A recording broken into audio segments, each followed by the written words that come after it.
Hola, ¿qué tal, queridos alumnos? Buenos días. El día de hoy nos toca la tercera sesión. Vamos a ver cuál es el tema que vamos a tratar en esta ocasión. Vamos a continuar con lo que ya hemos visto anteriormente en semanas pasadas. Vamos a hacer una pequeña retroalimentación, como todas las clases, y posteriormente vamos a proceder al tema que nos toca abordar en esta ocasión. Bueno, la materia, pues ya saben ustedes, introducción al estudio de la filosofía, el tema, fuentes económicas, políticas y filosóficas del materialismo histórico dialéctico, y el objetivo, analizar las diferentes fuentes teóricas del marxismo. Recuerden que al materialismo histórico dialéctico también se le llama marxismo. ¿Por qué? Por su autor. Recuerden que uno de los autores o de los creadores de esta teoría o de este método filosófico, incluso se podría decir científico, pues fue Carlos Marx. Bueno, vamos a recapitular qué es lo que vimos la semana pasada. Vamos a ver cuáles fueron esos temas. Vimos la semana pasada el tema del idealismo y también el tema del materialismo, que habíamos dicho que son las dos corrientes filosóficas dominantes dentro de la filosofía y que enmarcan el problema fundamental de la filosofía, que habíamos dicho que es el estudio del ser, de todo lo que existe y de todo lo que es. ¿Por qué enmarca el problema fundamental de la filosofía? Porque existe un conflicto entre aquellos que creen que las ideas son las que condicionan la realidad, mientras que son los idealistas, mientras que otros, como los materialistas, creen que es la materia la que condiciona la realidad. Entonces ahí está el problema fundamental de la filosofía. ¿Cuáles son las características del idealismo en este caso? Bueno, tenemos tres postulados importantes. El primero nos dice que el espíritu, la conciencia del hombre, o en este caso un ser supremo, que los idealistas le llaman Dios, es el que crea la materia. Por ejemplo, Santo Tomás decía, la causa primera del universo es Dios, es la causa incausada, según los teólogos. Bueno, pues los idealistas creen que el espíritu divino o el soplo divino fue lo que le dio vida, por así decirlo, o trajo a la realidad el universo. Bueno, es la creencia de los idealistas. Después otra creencia de ellos es esta: son nuestras ideas las que transforman la realidad. Nosotros sabemos que históricamente la sociedad se ha ido transformando. Es decir, la sociedad capitalista de hoy no es la misma a la sociedad esclavista de la antigua Roma o a la sociedad feudal de la Europa de hace, 4 siglos. No son las mismas sociedades, se han ido transformando a lo largo de la historia. Pero los idealistas dicen que son las ideas, los sistemas filosóficos de pensamiento político, de pensamiento artístico, incluso de pensamiento científico, las que van transformando la realidad. Esa es su postura de ellos. El tercer postulado de ellos dice: el mundo no existe fuera de nuestro pensamiento. Este postulado es interesante porque prácticamente en la historia han habido idealistas que dicen que todo es una ilusión, todo es una vaga ilusión. Por ejemplo, yo puedo ver una mesa por allá lejos, ¿verdad? Pero en realidad esa mesa podría ser que solamente existe en mi imaginación, en mi mente, en mi conciencia. Es probable incluso que mi cuerpo solamente sea una ilusión. Incluso uno de los filósofos que trata este tema del cuerpo como una ilusión, pues es Descartes, ¿no? René Descartes, y otros obispos religiosos como Berkeley decía que todo es parte de como una suerte de sueño, que nosotros creamos la realidad a partir de nuestra conciencia. En pocas palabras, si yo muero, ¿quién me asegura que el mundo va a seguir ahí, no? Puede ser que todo sea una vaga ilusión. Bueno, esa es la creencia de los idealistas. Ahora, en contraste, ¿qué nos dicen los materialistas?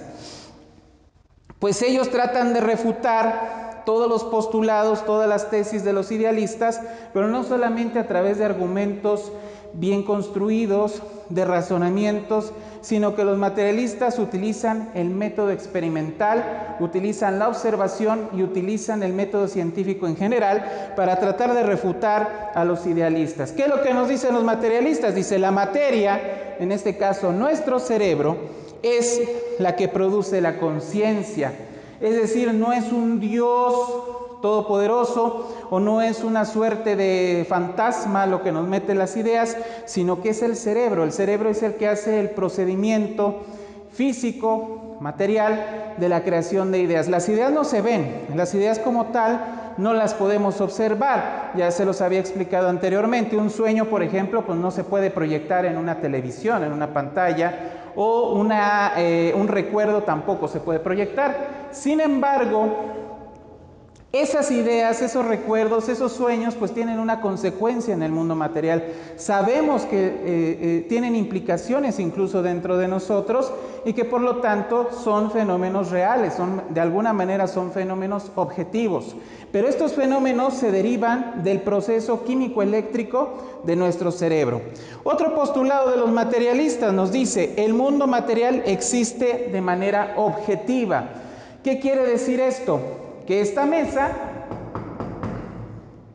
este pizarrón, ¿verdad?, que tenemos aquí, este salón, ¿verdad?, e incluso mi alumno que me está haciendo el favor de grabar, pues son objetivos, son seres que existen, que no dependen de mi imaginación.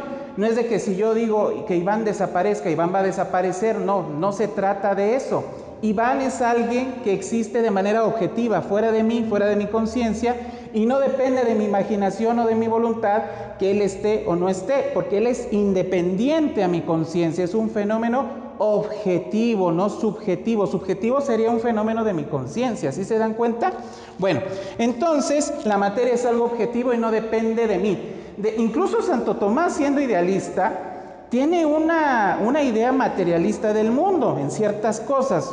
Sí cree en Dios y todo, pero él reconoce la naturaleza material de las cosas y objetivas. Él dice: una piedra, aunque no la veas, aunque esté enterrada debajo de la tierra, sigue siendo piedra. No depende de que tú la veas o tú la percibas o tú creas que exista. La piedra ahí está.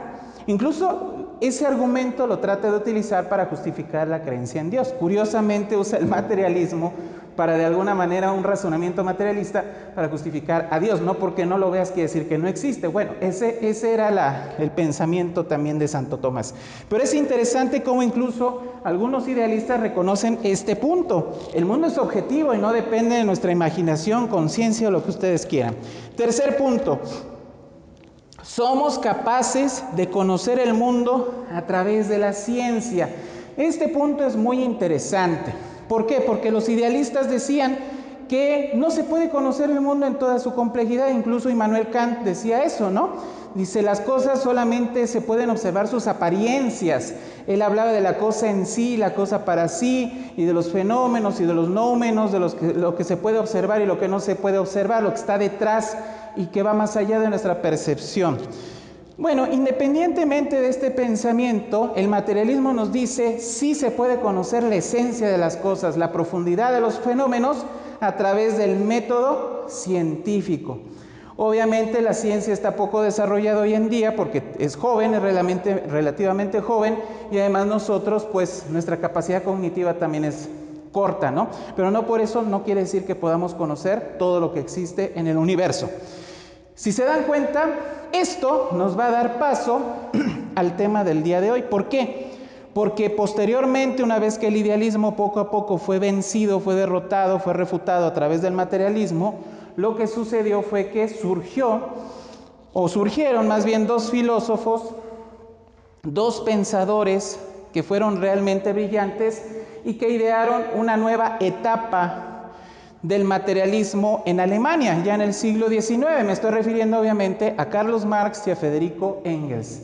Ellos trataron de rescatar todo esto, esta discusión filosófica que se tuvo desde siglos atrás, incluso desde la antigua Grecia, para tratar de construir una filosofía, una teoría materialista todavía más desarrollada, que tratara de explicar el mundo. Pero Marx decía: ya no es suficiente con explicar el mundo, ahora hay que transformarlo. Y bueno, surge el materialismo histórico dialéctico. ¿Por qué se llama materialismo histórico dialéctico? En primer lugar, porque Marx cree, al igual que todos los demás materialistas, que el mundo tiene un fundamento material. Por ejemplo, se basa en Feuerbach, en el materialismo alemán, que es un materialismo 100% ateo, que nos dice que el mundo espiritual, los dioses, los ángeles, los espíritus, las hadas o todo lo que se les puede ocurrir, son invenciones del hombre, que son una forma de proyectarse las características del hombre a estos seres y de tratar de explicar el mundo ante la ausencia de un método científico que explique la esencia de los fenómenos naturales. Entonces dice Marx, yo parto de esto. El mundo es netamente material y el mundo se va transformando a través del cambio de las condiciones materiales de existencia, y así es como él va explicando cómo diferentes modos de producción se han ido transformando a lo largo de la historia y cómo es que pasamos del antiguo esclavismo, por ejemplo, al feudalismo y del feudalismo al capitalismo. Después, él hace uso de la economía política, que es una serie de postulados que Adam Smith y David Ricardo empezaron a crear a partir de su observación empírica del comportamiento del capitalismo, de las empresas, porque ellos tenían una gran duda. Ok, el capitalista invierte para producir, pero ¿de dónde sale su ganancia? ¿De dónde se obtiene? Ellos tenían esa duda. ¿Cómo es que el capitalismo logra acumular un excedente, un capital excedente? Entonces, ellos descubren que la verdadera razón por la cual ellos van acumulando riqueza es que ellos explotan a los trabajadores y son los trabajadores los que le dan valor a las mercancías a través del tiempo el tiempo de trabajo socialmente necesario. Concepto que el que idea y que trabaja de manera más profunda es Carlos Marx en su libro El Capital. Claro, obviamente como Ricardo y como Smith eran economistas burgueses, pues ya después como que no les convino hablar mucho de este asunto, pero Marx fue el que rescató las teorías o digamos los inicios de los estudios de Smith y de Ricardo y profundiza sobre este tema de la explotación del hombre por el hombre y de la acumulación de capital en pocas manos. Después también hace uso del idealismo alemán, pero aquí hay que tener mucho cuidado. Marx critica el idealismo de Hegel, pero rescata de Hegel la dialéctica, que aquí es un gran aporte de Marx, es un gran, digamos, yo creo que es lo más genial de Marx, porque materialismo había muchos filósofos que hablaban de él, pero la dialéctica casi nadie hablaba de ella. Prácticamente de la dialéctica se hablaba en la antigua Grecia, quien hablaba de ello era este señor Heráclito, pero después se perdió con el tiempo porque el idealismo fue ganando terreno y entonces ya nadie hablaba de la dialéctica. La que prevaleció fue la metafísica, ya hablamos de la metafísica y de la dialéctica en clases pasadas. Entonces dice Marx y Engels, lo único que hace falta con Hegel es voltearlo, él está de cabeza, él es idealista, pero está correcto en esto, en la dialéctica. La dialéctica nos dice que todo se transforma, que todo está en constante movimiento y que hay una constante lucha de contrarios. De ahí se deduce, o de ahí se origina su teoría sobre la lucha de clases sociales para explicar también cómo se da esta explotación del hombre por el hombre. Después también hace uso del socialismo utópico. ¿Por qué es utópico? Porque parte de ideas que no tienen un fundamento científico. Por ejemplo, un socialismo utópico, el de Münzer, dice que Cristo venga y reine 1000 años y que Él logre abolir la propiedad privada y la sociedad de clases. Eso decía Münzer como protestante. Entonces dice Marx, bueno, yo no me voy a esperar a que Dios se aparezca, ¿verdad? Y las cosas se resuelvan. Para empezar, yo no creo que haya un ser supremo. Entonces, ¿qué dice Marx? Seamos serios, vamos a crear un socialismo científico. ¿Cómo se va a lograr la transformación de una sociedad de clases a una sociedad sin clases sociales y donde no haya explotación? Solamente a través de la lucha de clases, es decir, de la concientización y de la praxis constante de la clase obrera que es explotada, de la organización política de la clase obrera. Y ustedes van a decir, ya voy a hacer un comercial, pero es que es la verdad.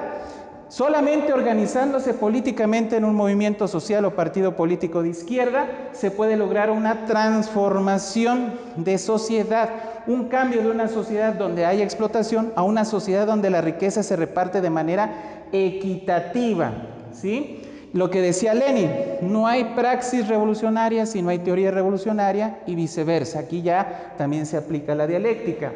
Y finalmente el anarquismo de Bakunin, que por cierto al principio fue amigo de Marx, pero después hubo ahí un distanciamiento, donde el anarquismo sostiene que la sociedad tiene que manejarse sin un Estado. El aporte del anarquismo es la crítica que hace del Estado como un aparato represor y como un aparato reproductor de la explotación y de la opresión de una clase dominante sobre otra. Entonces, él retoma esta idea, nada más que la aplica no en el socialismo científico o en una sociedad socialista, sino posteriormente en la sociedad comunista, donde dice Marx, el Estado ya no será necesario y tenderá a desaparecer. Bien, pues sería todo por el día de hoy. Espero que haya quedado claro el tema. Si tienen dudas, pues ya saben, nos vemos en la plataforma. Muchas gracias.